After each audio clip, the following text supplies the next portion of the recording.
32ஆம் அதிகாரம் 6ஆம் வசனத்திலிருந்து 9ஆம் வசனம் வரைக்கும் வாசிக்க கேட்போம். பல நேரத்திலே நம்முடைய வாழ்க்கையில் ஒன்று அறியாமல் பிரச்சனையில் விழுகிறோம், அல்லது அறிந்து பிரச்சனையில் விழுகிறோம். இந்த மனிதன் அறிந்து அறியாமல் ஒரு மிகப்பெரிய பிரச்சனைக்குள்ளே போய்தான் இப்பொழுது போராடி கொண்டிருக்கிற ஒரு சம்பவத்தை தான் இந்த வசனத்திலே நாம் வாசிக்கிறோம்.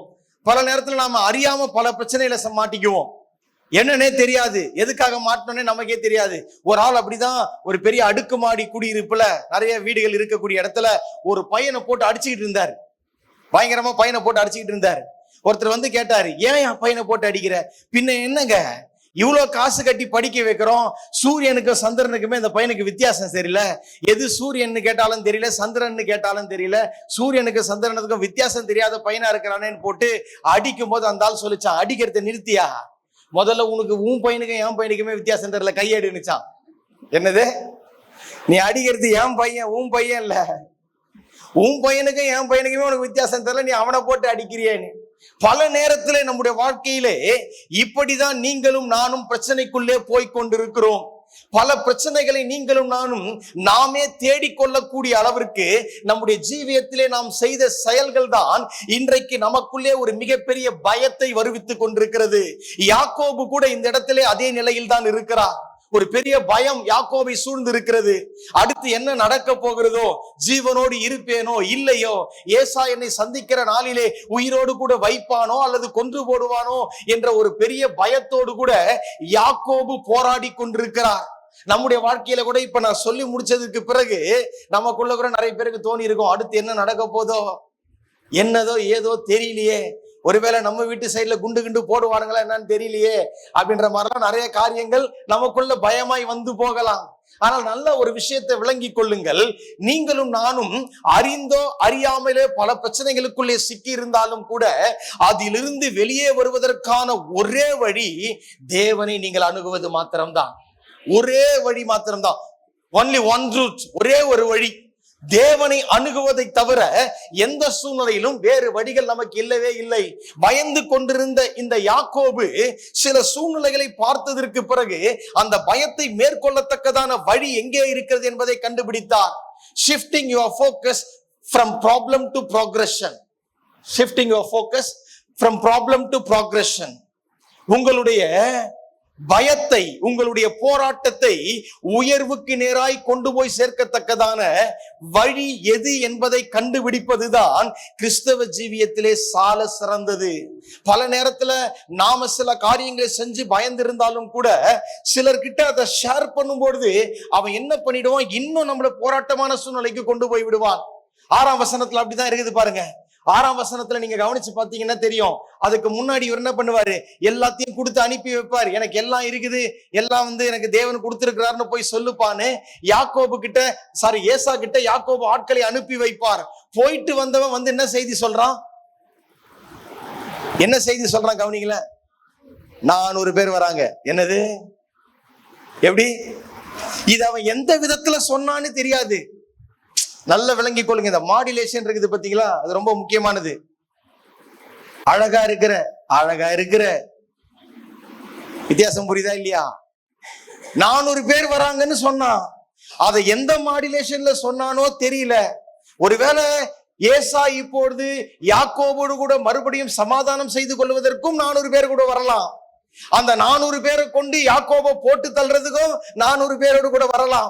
ஆனால் இவன் காதிலே ஒரு செய்தி மாத்திரம் தெளிவாய் கேட்கிறது. என்னது, 400 பேர் வரான், 400 பேர் வரான், 400 பேர் வரான். விளங்கி கொள்ளுங்க. நீங்களும் நானும் பயத்தின் உச்சத்திலே சில காரியங்களை செய்து வியாகுலப்பட்டு கொண்டிருக்கும் பொழுது சில மனிதர்களுடைய செய்தியும் சத்தங்களும் இன்னும் நம்மை வியாகுலப்படுத்துமே தவிர எந்த விதத்திலும் நலமான சூழ்நிலைக்கு நேராய் கொண்டு போகாது.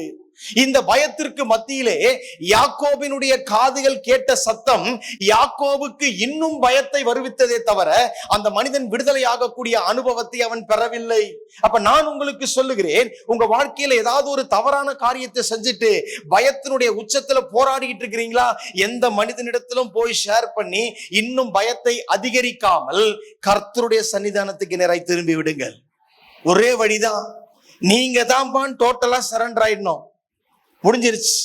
நான் பல நேரத்துல இதை ஹேண்டில் பண்ண முடியுமான்னு இவங்க அவங்க அவங்கன்னு கேட்கிறேன். பாத்தீங்களா? இந்த கேட்கிற சத்தங்கள் இன்னும் என்னை அதிகமாய் பயமுறுத்தக்கூடிய ஒன்றாய் மாறுகிறது. நமக்குள்ளே பயம் வருவதற்கான காரணம், ஒன்று நாம் செய்த செயல்கள், மற்றொன்று மற்றவர்கள் நமக்கு எதிராய் செய்வார்கள் என்று நினைக்கிற செயல்கள். இது ரெண்டு தான் நமக்கு பயத்தை உண்டாக்குகிறது. இந்த யாக்கோபுக்கு இப்படிப்பட்ட பயம் வருவதற்கான காரணம் என்ன என்பது நமக்கெல்லாம் தெரியும். என்ன காரணம்?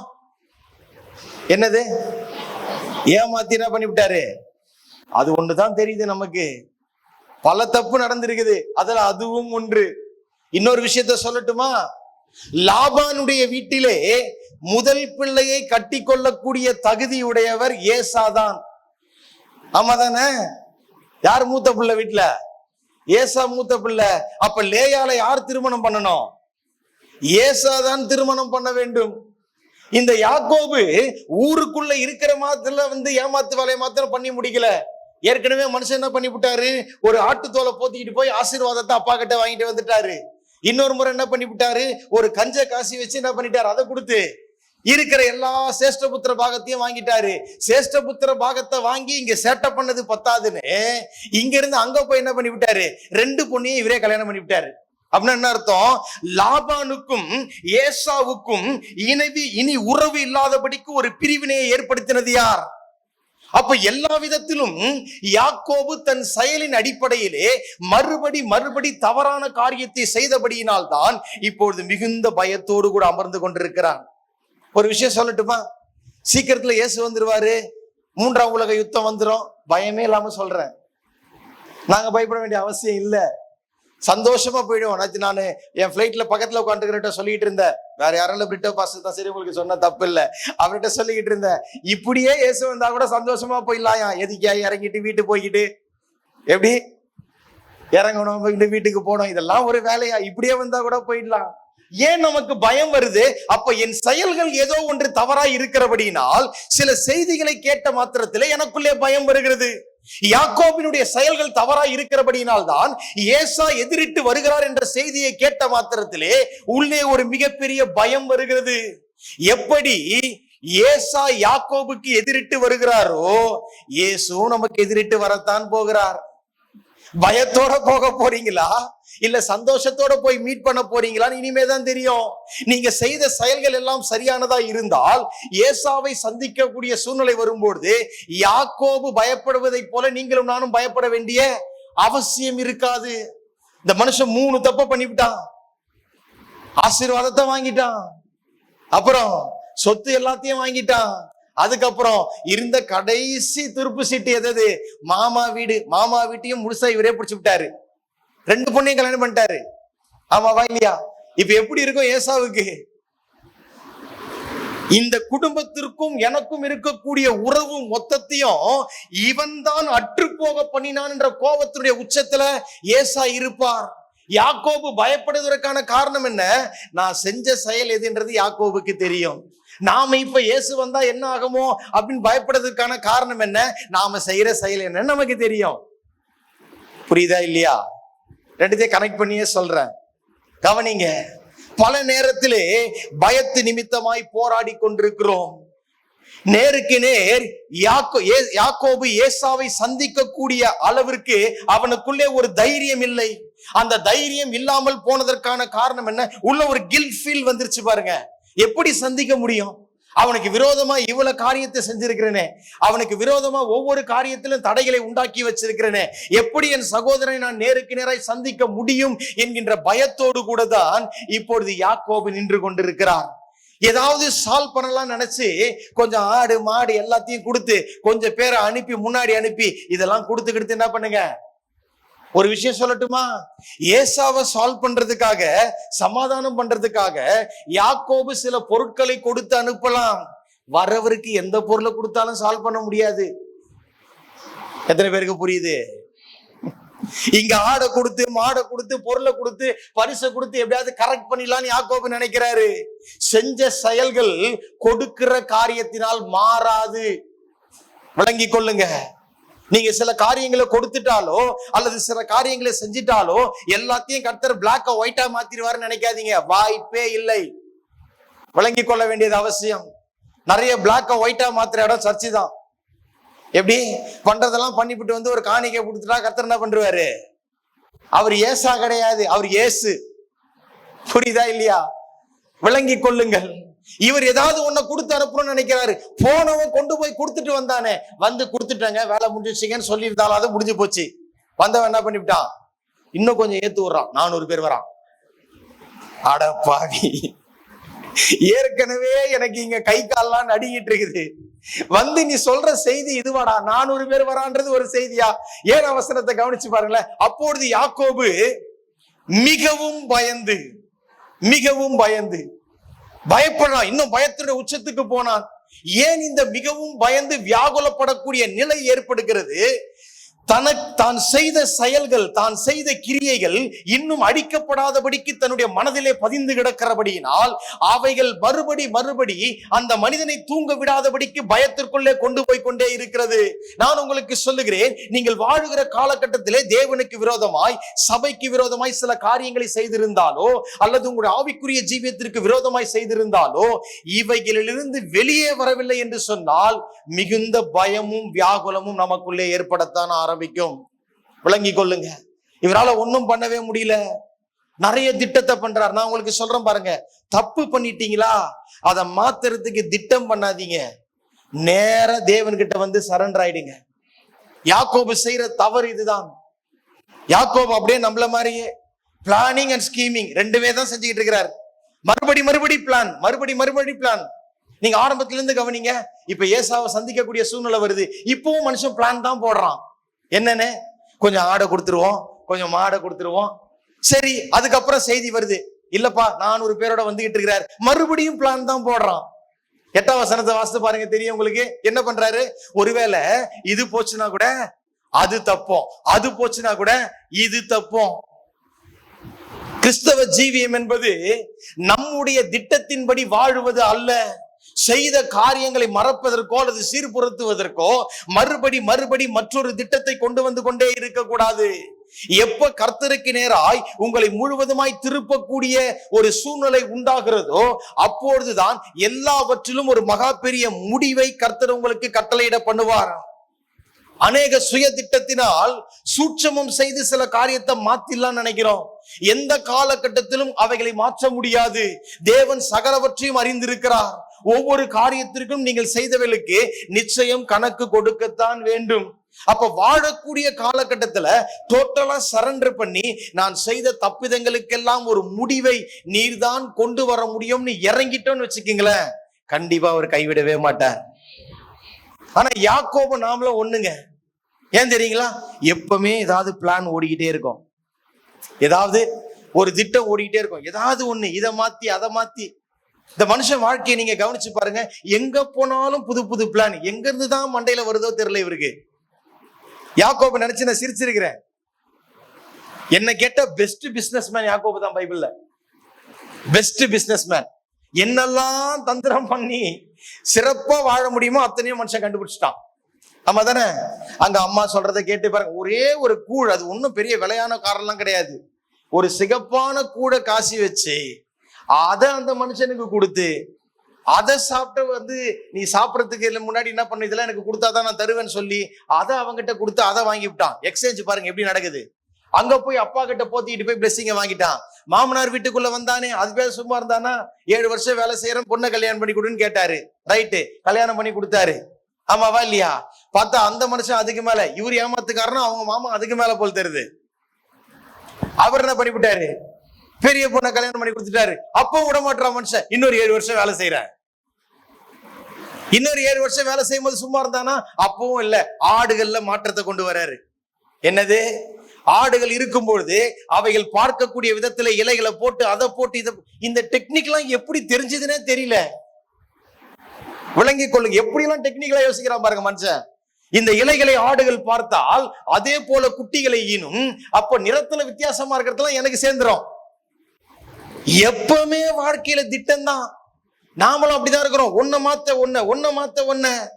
விளங்கி கொள்ளுங்க. தப்பு செஞ்சிட்டீங்களா, பயத்தினுடைய சூழ்நிலை நெருக்கத்திலே போகக்கூடிய அனுபவம் வருதா, டைரக்டா போய் சரண்டர் பண்ணிடுங்க. அவ்வளவுதான். ஆண்டவரே இதை செஞ்சிட்டேன், என்னால தப்பிக்க முடியாதுன்னு எனக்கு தெரியும், நீங்க தான் வழியை கொண்டு வரணும். நாம அப்படி இல்லை. இதுக்கு இன்னொரு மாற்று வழி யோசிப்போம். என்ன பண்றது? ஆபிரகாம், ஈசாக்கு, யாக்கோபுடைய சந்ததியிலிருந்து வந்ததுனாலயான்னு தெரியல. மாற்று வழி, எப்பொழுதும் மாற்று வழி. ஒரு அப்பா என்ன பண்ணிவிட்டாரு, எப்படியோ ஒரு இளம் ஆடா கிடைச்சிருக்குது, வீட்டுல கொண்டு வந்து மனைவி கிட்ட கொடுத்துட்டாரு. நீ சமைச்சு வை, கொஞ்சம் வெளியில போயிட்டு வரேன். ஒரு 1/2 கிலோ கறி தான் வச்சுக்கீங்களேன், ஒரு 1/2 கிலோ ஆட்டுக்கறி. அந்த அம்மா சமைச்சுக்கிட்டே இருந்தது. சமைச்சுக்கிட்டே இருக்கும் பொழுது அந்த அம்மா சமையல் அந்த அம்மாக்கே அன்னைக்கு ரொம்ப விருப்பமா இருந்திருக்குது, அவ்வளோ வாசமா இருந்திருக்குது. வாசமா இருந்த உடனே ஒன்னு எடுத்து டேஸ்ட் பண்ணி வெந்துருச்சான்னு பார்த்துருக்குது. வெந்துருச்சு. இந்த நேரத்துல பின்னாடி வந்து பையன் நிக்கிறான், அம்மா அப்படின்னு. அவன் வாயிலே ஒண்ணு தூக்கி போட்டுருச்சு. அவன் சொன்னா, ரொம்ப நல்லா இருக்குது, இன்னும் கொஞ்சம் உப்பு இருந்தா நல்லா இருக்கும். நான் பையன், அப்படியா, உப்பு கம்மியா வருகுது, இரு மறுபடியும் செக் பண்றேன். இன்னொரு துண்டை தூக்கி வாயில போட்டுருச்சு. அவன் பார்த்தான், கரெக்டா தான் இருக்குது. இல்லம்மா, இந்த இன்னும் நீ சாப்பிட்டு பாருங்க, திரும்ப கொடுத்துருச்சு. இப்படியே மாத்தி மாத்தி மாத்தி செக் பண்ணி உப்பு இல்ல, காரம் இல்ல, கறி வேகலன்னு பார்த்து பார்த்து கொஞ்ச நேரம் கழிச்சு சட்டியில கரண்டியை விட்டா வெறும் குழம்பு மாத்திரம் தான் வருது. ஒரு துண்டு கறி கூட இல்ல. 1/2 கிலோவே 2 பேர் டேஸ்ட் பார்த்தே கதையை முடிச்சுட்டாங்க. இப்ப வெளியில போன அப்பா வரும்போது டபுளா வருவாரு. புரியுதா இல்லையா? கறி எங்கன்னு மனுஷன் கேட்பான். இல்லைன்னா இன்னைக்கு குடும்பமே 2ஆ போயிடும். என்ன பண்றது? இங்கதான் நாம வேலை செய்வோம். அந்த அம்மா சுத்தி முத்தி பார்த்துச்சு பாருங்க, வெளியில ஒரு நாய்க்குட்டி கண்ணுக்கு தெரிஞ்சிருச்சு. பட்டுன்னு போட்டது, நாயை தூக்கி சட்டியில போட்டது, பரட்டி வச்சிருச்சு. கஷ்ட காலம் பாருங்க. மாற்று வழி பாருங்க எப்படி. இப்ப வீட்டுக்காரர் வந்துட்டாரு வீட்டுக்கு, அவர் ஒரு மாதிரியா இருக்கிறதுனால கண்டுபிடிக்க மாட்டாருன்ற நினைப்புல இந்த அம்மா சோற போடுது. பையனால சும்மா இருக்க முடியல. அவர் கிட்ட எடுத்துட்டு போகும்போது அப்பா அப்படின்னா நிறுத்திட்டான். என்னடா, ஏன்டா கத்துற? ஏன் தெரியுங்களா? கொடுமையான ஒரு சூழ்நிலை. சொன்னா அம்மா மாட்டிக்குவா, சொல்லனா அப்பா நாய்கறி சாப்பிட்டுருவா. விளங்குதா இல்லையா? நடுக்கட்டத்துல நிக்குது. இப்ப அப்பாவை காப்பாத்துறதா அம்மாவை காப்பாத்துறதா? நம்ம வாழ்க்கையில இதே நிலைமைதான். சூட்சமங்களை நிறைய செய்யறோம். இதை மாத்தி அதுல செய்யலாம், அதை மாத்தி இதை செய்யலாம். 7ஆம் வசனம் வரைக்கும் பாருங்களேன், இந்த மனுஷன் பயந்துகிட்டே இருக்கிறான், ஒரு குழப்பத்தினுடைய உச்சத்துல இருக்கிறான். என்ன செய்யறதுன்னே தெரியல. புது புது டெக்னிக் யோசித்து பாக்குறான். இப்ப தெரிஞ்சு போச்சு, இதுக்கப்புறம் நாம எவ்வளவுதான் டெக்னிக் பண்ணாலும் ஒன்னும் என்ன பண்ண முடியாது, முடியவே முடியாது. ஏன்? 400 பேர் வரான், உள்ள ஓடிக்கிட்டே இருக்குது. 400 பேர் வரான், 400 பேர் வரான்ற சத்தம் காது உள்ள ஓடிக்கிட்டே இருக்குது. யாக்கோபு இப்ப பாக்குறாரு, இதுக்கு பிறகு நாம ஏதாவது செஞ்சா சரியா வராதுன்னு சொல்லி 9ஆம் வசனம் வரும்பொழுதுதான் யாக்கோபு மறுபடியும் தன்னை கர்த்தருக்கு நேராய் திருப்ப ஆரம்பிக்கிறான். நீங்க கவனிச்சு பாருங்க. அதுக்கு முன்னாடி வரைக்கும் வாழ்க்கை முழுவதும் நீங்க பரிசோதிச்சு பார்த்தீங்கன்னா யாக்கோபு பலவிதமான திட்டங்களை செய்து கொண்டே இருப்பான். பல நேரத்துல நிறைய திட்டங்களை நாம யோசிக்கிறோம், பல காரியங்களை வச்சு வாழ்க்கையில முன்னேறிடலாம்னு நினைக்கிறோம், பல காரியங்களை யோசிச்சு எப்படியாவது வாழ்ந்துடலாம் நினைக்கிறோம். இல்ல, என்னைக்கு கர்த்தருடைய சன்னிதானத்துக்கு நேராக உங்களை முழுவதுமாய் படைக்கிறீர்களோ அன்றையிலிருந்து கர்த்தர் உங்களை பாதுகாத்து நடத்துவார். இதுக்கு பிறகு ஏசாவுக்கு யாக்கோபு பயந்ததாய் ஒரு வசனம் கூட இருக்காது. ஏன் தெரியுங்களா? அதற்கு பிறகு தெளிவான வழிகளை கர்த்தர் யாக்கோபுக்கு சொல்லிக் கொடுக்கிறார். அப்ப நம்முடைய திட்டங்கள், நம்முடைய முயற்சிகள் எல்லாம் மறுபடி நம்மை பயமுறுத்தி கொண்டே இருக்குமே தவிர எந்த காலகட்டத்திலும் அந்த திட்டங்கள் நம்மை நன்மையான இடத்திற்கு நேராய் கொண்டு போய் சேர்க்காது. தப்பு பண்ணிட்டீங்களா, சில காரியங்களை தவறி போயிட்டீங்களா, கர்த்தருக்கு நேராய் உங்களை திருப்பி கொள்ளுங்கள். ஒரே வழி அவர் மாத்திரம்தான். மறுபடியும் சொல்றேன், நிறைய திட்டத்தை கொண்டு வராதீங்க, நிறைய காரியங்களை. நிறைய குடும்பம் எனக்கு தெரியும். ஒரு சகோதரி என்கிட்ட கேட்டாங்க, பாஸ்டர் ஒரு ஆலோசனை சொல்லுங்க, விஷயத்த சொல்லுங்கன்னு சொன்னேன். அப்ப அவங்க அப்படியே சொன்னாங்க, இதுக்காக எங்க வீட்டுக்காரர் காசு கொடுத்தாரு, அதை எடுத்து இதுல போட்டேன், அவன் ஏமாத்திட்டு போயிட்டான், அந்த காசை தூக்கி இதுல போட்டேன், இதை தூக்கி அதை போட்டேன். இப்ப 3 பேரும் ஒன்னா வந்து கேட்கறாங்க, என்ன பண்றதுன்னு. நான் சொன்னேன், போன் ஆஃப் பண்ணிட்டு எங்கேயாவது ஓடிடுங்க, இந்த பக்கமே வராதிங்கன்ட்டு. வேற என்ன சொல்றது? மொத்தமும் ஏமாத்து வேலை. ஏதாவது ஒண்ணு தப்பு பண்ணியிருந்தா பரவாயில்ல, அடுத்து பாருங்க. இதுல உங்களுக்கு புது ஐடியா வேற தோணுது. ஏன் பாஸ்டர் பேசாம இப்படி பண்ணா என்ன? இதே மாதிரி ஒரு சரடு வாங்கி கழுத்துல போட்டுட்டு இதை பேங்க்ல வச்சுட்டா. நான் சொன்னேன், சிஸ்டர் நான் உங்ககிட்ட இனிமே பேச மாட்டேன், நீங்க எனக்கு போன் பண்ணாதீங்க சிஸ்டர்.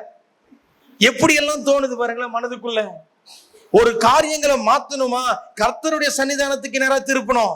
ஆடை அமுச்சு விடுறது, ஆள் அமுச்சு விடுறது, இதெல்லாம் வேலை கிடையாது.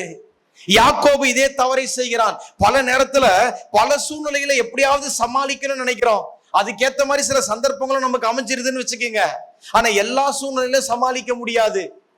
உங்களுக்கு எத்தனை பேருக்கு தெரியும் தெரியல, ராபர்ட் ஐன்ஸ்டைன் இருக்கிறாரு பாத்தீங்களா, அவருடைய டிரைவர், அவருடைய கார் ஓட்டக்கூடிய டிரைவர் அப்படியே ராபர்ட் ஐன்ஸ்டைன் மாதிரியே இருப்பாரு.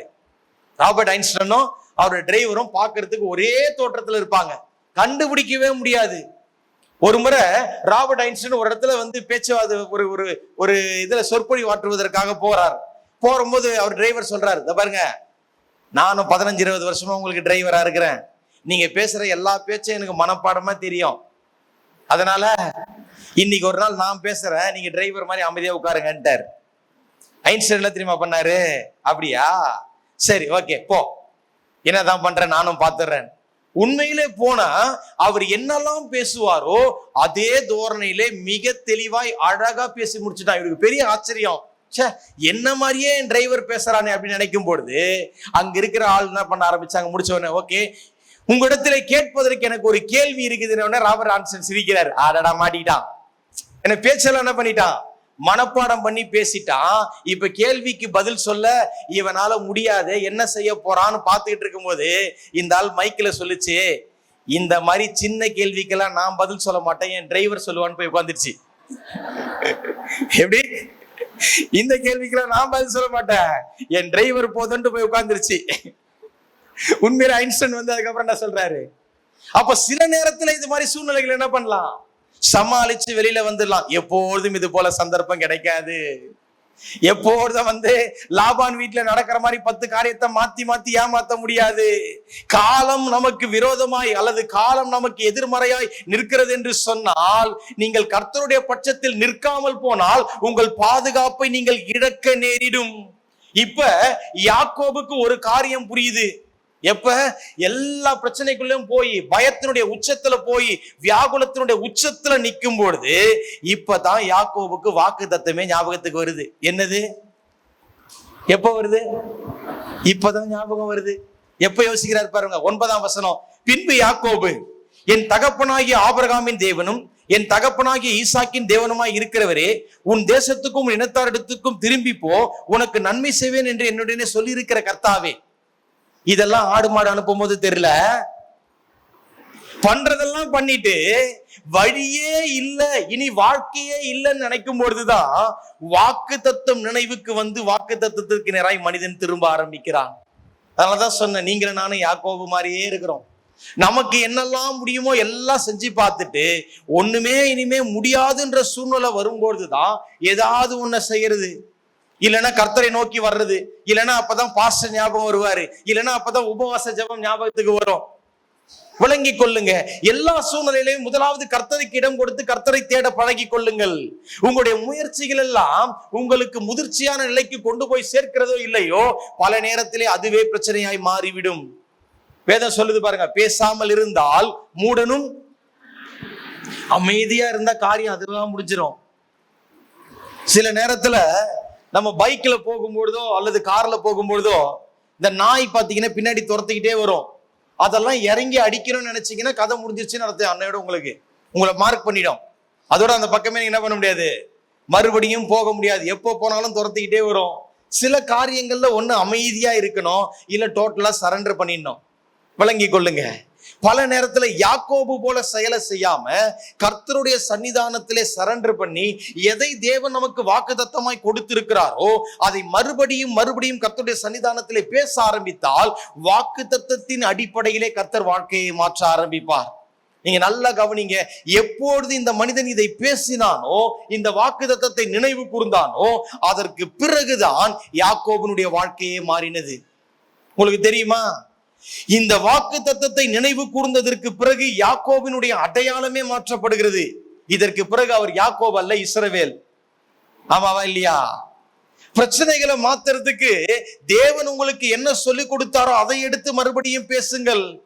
பல நேரத்தில் நாம் என்ன பண்றோம், தேவையில்லாத பல விஷயத்த இங்கேயும் அங்கேயும் மாத்தி ஏதாவது ஒண்ணு செய்யணும்னு நினைக்கிறோம். இந்த டெக்னிக்ஸ் எல்லாம் உதவாது. இந்த டெக்னிக்ஸ் எல்லாம் நம்முடைய வாழ்க்கையில உதவாது.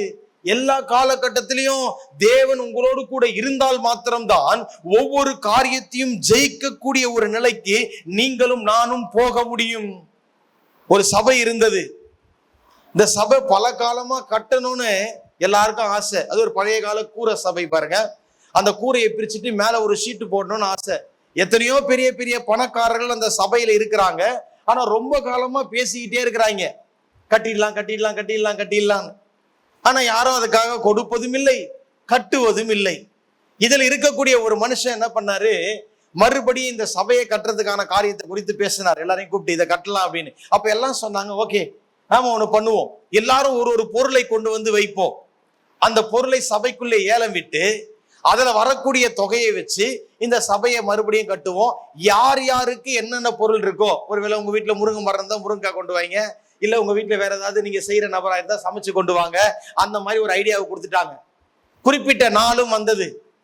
எத்தனையோ பணக்காரங்க சபைக்குள்ள இருந்தாலும் சபையை கட்டுறதுக்காக பணம் கொடுக்கக்கூடிய மனப்பக்குவம் அவர்களுக்கு இல்லாதபடியினால் அந்த சபையில இருக்கக்கூடிய ஒரு மனுஷன் என்ன பண்ணாரு, ஏதோ செங்கல் மண்ணு கல் எல்லாம் கிடைக்கிறது அந்த மாதிரி கொடுத்தா கூட பரவாயில்லன்னு சொல்லி இருந்தாலும் இவர் செய்யக்கூடிய தொழிலே முதல் தரமான ஒரு பொருளை கொண்டு வந்து சபையில வச்சுட்டாரு. என்ன தெரியுங்களா, அவர் தொழிலு சவப்பெட்டி செய்யறது. எடுத்துட்டு வந்து நேரா சர்ச்சில் முன்னாடி வச்சு விட்டாரு. உள்ள வந்து பார்த்தவன பாஸ்டருக்கு அப்படியே தூக்கி போடுது பக்குன்னு. பாதிரிக்கு ஒரு நிமிஷம் அப்படியே மூச்சு வந்து போகுது, என்னடா இது சவப்பெட்டியை தூக்கி இங்க வச்சுட்டாங்களே. எல்லா பொருளும் ஏலம் போயிடுச்சு. இதை யாரும் ஏலம் எடுக்கவே இல்லை. யாருமே ஏலம் எடுக்கவே இல்லை. ஏலம் எடுக்காத பட்சத்துல இந்த ஆள் என்ன தெரியுமா பண்ணா, ஓகே யாருமே ஏலம் எடுக்காதபடியினால் இந்த சவப்பெட்டியை நானே 15,000க்கு ஏலமா எடுத்துக்கொண்டு பாதிரியாருக்கு பரிசாய் கொடுக்கிறேன்ட்டான். மனுஷனுக்கு அப்படியே மூச்சு நின்று வருது மறுபடியும். அட பாவி, உயிரோடு இருக்கும் போதே சவப்பெட்டியை பரிசா கொடுக்குறியான்னு. அவர் பார்த்தாரு, இந்த சவப்பெட்டியை நான் பெற்றிக்கொண்டு 35,000க்கு இதை நான் எடுத்து பெண்கள் சங்க தலைவிக்கு நான் பரிசாய் கொடுக்கிறேன்னு அவரு கொடுத்துட்டாரு. அந்த அம்மா கொஞ்சம் எச்சம் முழுங்கி சுதாரிக்கிறதுக்குள்ள அந்த அம்மா சொல்லிச்சு, இல்ல இல்ல 50,000க்கு இதை எடுத்து சபையினுடைய மூப்பனுக்கு பரிசாய் கொடுக்கிறேன்னுச்சு. அந்த ஆள் கொஞ்சம் மூச்சு திணறி, கொஞ்சம் பணக்கார மனுஷன் பாருங்க, அவர் சொன்னாராம், இந்த பெட்டியை நான் 1 லட்சம் ரூபாய்க்கு வாங்கி அதை செய்தவருக்கே பரிசாய் கொடுக்கிறேன். மனுஷன் தோல்ல வச்சு போயிட்டா சந்தோஷமா. என் பெட்டி எனக்கு கிடைச்சிருச்சுன்னு சந்தோஷமா தூக்கிட்டு போயிட்டான். பல நேரத்துல சில நபர்களை மாற்றுவதற்கு சில சூழ்நிலைகள் அவசியப்படுகிறது.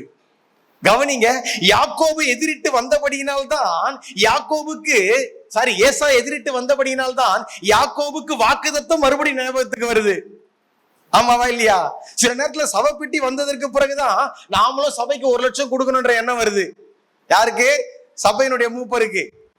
விளங்கி கொள்ளுங்க, பெண்கள் சங்க தலைவிக்கு 50,000 கொடுத்து அதை வாங்கணும் அப்படின்ற எண்ணம் வருகிறது. அப்ப பிரச்சனை வந்தால்தான் நமக்கு வாக்குத்தத்தம் தெரிகிறது, வசனம் தெரிகிறது, கர்த்தர் தெரிகிறார், சபை தெரிகிறது, உபவாச ஜபம் தெரிகிறது.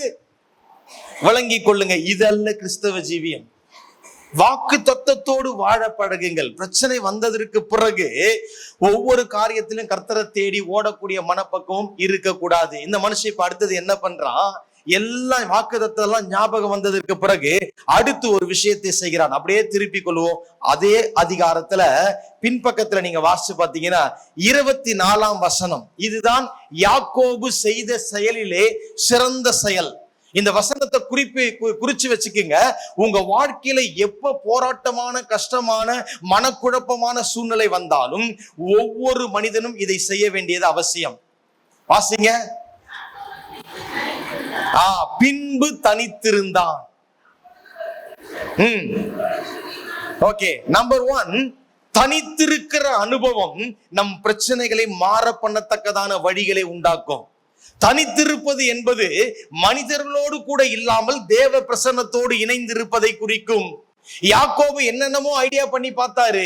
எந்த ஐடியாவும் ஒர்க் அவுட் ஆகலன்னு தெரிஞ்ச மாத்திரத்துல இப்பதான் சரியான முறைக்கு வராரு. என்ன பண்ணலான்னு? தனித்திருப்போம். உங்க வாழ்க்கையில எப்பொழுதெல்லாம் தனித்திருக்கிறீர்களோ அந்த காலகட்டங்கள் தான் தேவதூதர்களை சந்திக்கிறதான சந்தர்ப்பத்தை உருவாக்கி தரும். யாக்கோபு தேவதூதரை சந்திக்கக்கூடிய அளவிற்கு சூழ்நிலை இங்கே உருவானதற்கான காரணம் அந்த மனிதன் தன்னை தனிமைப்படுத்தி கொண்டதுதான். But we are always busy. 24 மணி நேரமும் நாம பிஸி தான். இந்த தனிமைப்படுத்துகிற அனுபவங்கள் தான் உங்கள் போராட்டத்திற்கான பதில்களை கொண்டு வரக்கூடிய சூழ்நிலைகள்.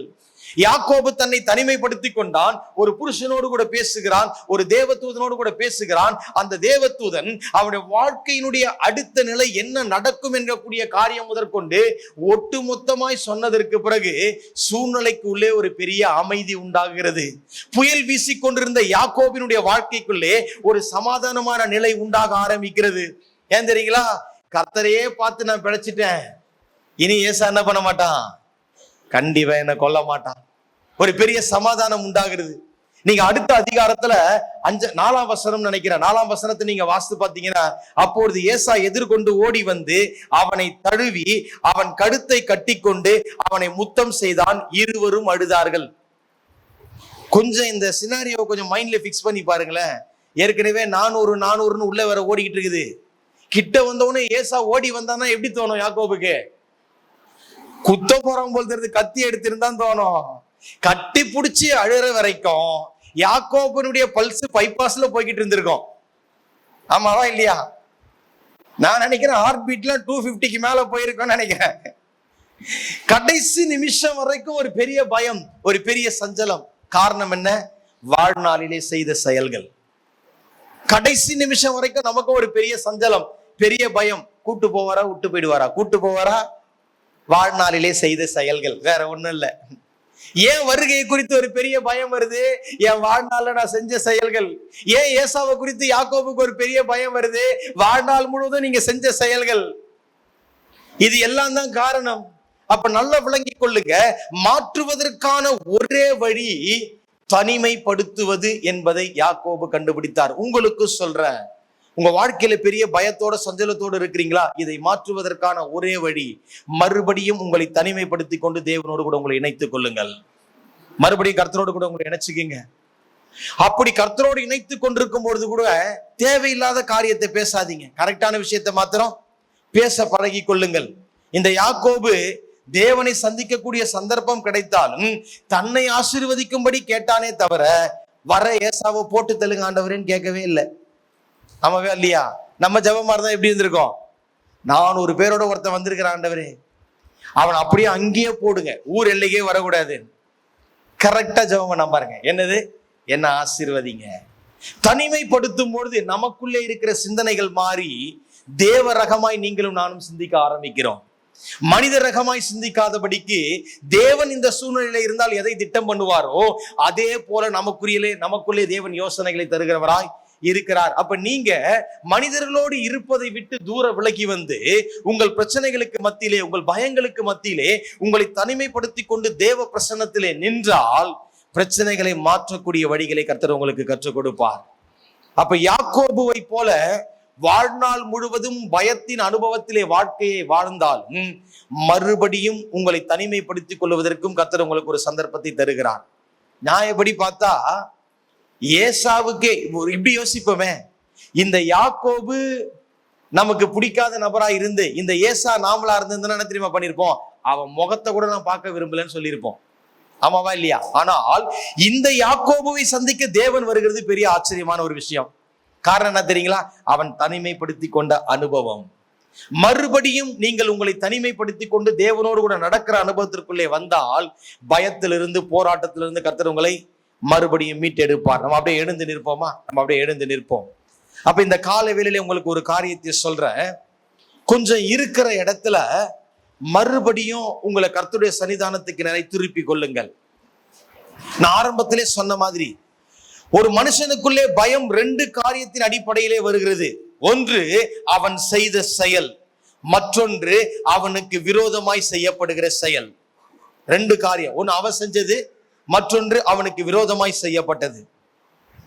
இன்னைக்கு கர்த்தர்கிட்ட கேளுங்க, ஆண்டவரே ஏசாவை சந்திக்கிறதுக்கு யாக்கோபு பயந்தது போல இயேசுவாகி உம்மை சந்திக்கிறதுக்கு நாங்க பயப்படாதபடிக்கு எங்க வாழ்க்கையில செஞ்ச எல்லா காரியத்தை விட்டு வெளியே வர்றதுக்கு எங்களை தனிமைப்படுத்தி கொள்ளுகிறோம். இருக்கிற இடத்துல அப்படியே நீங்களே கேளுங்க பார்க்கலாம். நான் முடிக்கல. ஆனா நீங்க இன்னைக்கு கமிட் பண்ணாம உங்களை நான் விடுறது இல்ல. மறுபடியும் கேளுங்க. எத்தனையோ டெக்னிக் யூஸ் பண்ணாரு. இதை எடுத்து அங்க, அதை எடுத்து இங்க, இதை எடுத்து எங்க. ஆனா ஜீவனை தப்பு வைக்கிறதுக்கு எந்த டெக்னிக்கும் பயன்படல. மறுபடியும் ஏதாவது டெக்னிக் பாய்ச்சி, ஏதாவது ஒரு தந்திரமான யோசனைகள் மூலமா ஏசா கிட்ட இருந்து தப்பிக்க வேண்டியதானே? முடியலங்க, முடியாது, முடியாது. கர்த்தர் தான் பாதுகாக்கணும். இன்னைக்கு கர்த்தர்கிட்ட கேளுங்க. என் வாழ்க்கையை பரிசோதிச்சு பார்க்கிறேன். 2 பரிவாரங்கள் யாக்கோபுக்கு இருந்தது. ஆனால் அது ஆசீர்வாதம் இல்லை என்பதை கண்டுபிடித்தான். என்ன கேட்கிறாரு? நீர் ஆசீர்வதித்தால் ஒழிய நான் உம்மை போக விடேன். சொத்து இல்லையா? பிள்ளைங்க இல்லையா? மனைவி இல்லையா? ஆடு மாடு இல்லையா? வேலைக்காரர்கள் இல்லையா? எல்லாம் இருக்குது. ஏசாவை சந்திக்கும் போது உயிர் இருக்குமான்றதுதான் தெரியாது. எல்லாம் இருக்கு. உயிர் இருக்குமா இருக்காதான்றதுதான் தெரியாது. இததான் இப்ப கேட்டுக்கிட்டு நிக்கிறாரு. ஆசீர்வதித்தால் ஒழிய போக விடேன். நான் வாழுவேன் ஒரே ஒரு வார்த்தை மாத்திரம் சொல்லிடுங்கப்பா, போதும். இன்னைக்கு பரலோகத்தை பார்த்து நீங்க கேளுங்க. ஆண்டவரே, நான் உங்க கூட எப்பவுமே இருப்பேன்ற ஒரே ஒரு வார்த்தை மாத்திரம் நான் சொல்ல விரும்புறேன். நீ இருக்கலான்ற வார்த்தைய நீங்க சொல்லுங்கப்பா, அது போதும். நீ என் கூடவே இருப்ப. நேற்றைய தினத்துல கடந்து வரும்பொழுது என்னை அனுப்புறதுக்காக வந்த என்னுடைய பிள்ளைகள் என்னை அனுப்புறதுக்கு மனசு இல்லாம அழுதாங்க. அப்ப சொன்ன, தூரமா இருந்தாலும் உங்களுக்கு சமீபமா இருக்கிறேன். தேகத்துல நாம பிரிஞ்சு போனாலும் ஆத்துமத்திலையும் ஆவியிலும் எப்பொழுதும் ஒன்னா இருக்கிறோம். கவலைப்படாதீங்க, தேசம்தான் தூரம், ஆவியில பக்கத்துல எப்பொழுதும் உங்களோட கூட இருக்கிறேன்னு சொன்னேன். அவங்க சொன்னாங்க, இந்த வார்த்தை எனக்கு ரொம்ப சந்தோஷமா இருக்குது. அப்ப நான் யோசிச்சேன், ஆண்டவரே, என்கிட்ட இந்த மாதிரி நீங்க சொல்றீங்கல்ல, எல்லார்கிட்டயும் சொன்னா எவ்வளவு சந்தோஷமா இருக்கும். நான் சொல்ற வார்த்தையே ஒரு மனுஷனுக்குள்ள ஒரு பெரிய சந்தோஷத்தை ஏற்படுத்தி கவலையை மறக்க பண்ணுகிறது என்று சொன்னால், நீங்க சொன்னா எப்படி இருக்கும்பா அப்படின்னு ஒரு கேள்வி எனக்குள்ள வந்துச்சு. இன்னைக்கு நான் உங்களுக்காக கர்த்தர்கிட்ட அதை தான் கேட்க போறேன். நீங்களே சொல்லுங்கப்பா, உங்க பிள்ளைங்களுடைய காதுகள்ல நீங்களே சொல்லுங்க. மறுபடியும் உன் பயத்தை, சஞ்சலத்தை விட்டு, உங்களுடைய திட்டத்தெல்லாம் விட்டு, யாக்கோபு போல இல்லாம பிளானிங் அண்ட் ஸ்கீமிங். ஒண்ணு கத்திக்கிட்டு இருப்பாரு, இல்ல ஏதாவது திட்டம் போட்டுக்கிட்டு இருப்பாரு, இல்ல பயந்துகிட்டு இருப்பாரு. யாக்கோபு தனித்திருக்கிற நேரம் எல்லாம் தவறான திட்டங்கள் உதைத்தது. ஆனால் இந்த தனித்திருக்கிற நேரம் மறுபடியும் யாக்கோபுக்கு வாழ்க்கையை கொண்டு வந்தது. நீங்க கர்த்தர்கிட்ட கேளுங்க, ஆண்டவரே, மறுபடியும் மறுபடியும் உதவி செய்யுங்கப்பா. வாழ்நாள் முழுவதும் நிறைய காரியங்களை செஞ்சு செஞ்சு பார்த்துட்ட. என் டெக்னிக் எல்லாம் தூக்கி தூரம் போட்டுட்டு டோட்டலா சரண்டர் பண்றேன். என் அடையாளத்தையே மாத்துங்க ஆண்டவரே. உன் பேர் என்ன என்று கேட்டார். அப்பொழுது அவர், உன் பேர் இனி யாக்கோபு எனப்படாமல் இஸ்ரவேல் எனப்படும், தேவனோடும் மனிதனோடும் போராடி மேற்கொண்டாயே. அப்ப இஸ்ரவேல்னா இன்னொரு அர்த்தம் என்ன? தேவனோடும் மனிதனோடும் போராடி மேற்கொள்ளுகிறவன். இஸ்ரவேல் தான் மேற்கொள்ளுகிறவன். அப்ப மேற்கொள்ளக்கூடிய அளவிற்கு தேவன் யாக்கோபுக்குள்ளே ஏதோ ஒன்றை கொடுத்தார். இன்னைக்கு இந்த உலகத்துல மேற்கொள்ள முடியாத நிறைய பிரச்சனைகளை நோக்கி நீங்க போயிட்டு இருக்கலாம். இன்னைக்கு கர்த்தர்கிட்ட கேளுங்க, உதவி செய்யுங்க. 20 வருஷம் எத்தனையோ முயற்சி, வந்தது பயமும் சஞ்சலமும் மாத்திரம்தான். Don't try, ask for a divine encounter. ஒரு தேவனுடைய தொடுதலுக்காய், ஒரு தேவனுடைய முகமுகமான சந்திப்புக்காய் தேவனிடத்துல கேளுங்க. Don't try, முயற்சி செய்யாதீங்க. இதை மாத்தலாமா, அதை மாத்தலாமா, இதை செய்யலாமா. யாக்கோபு பின்பு தனித்திருந்தான்.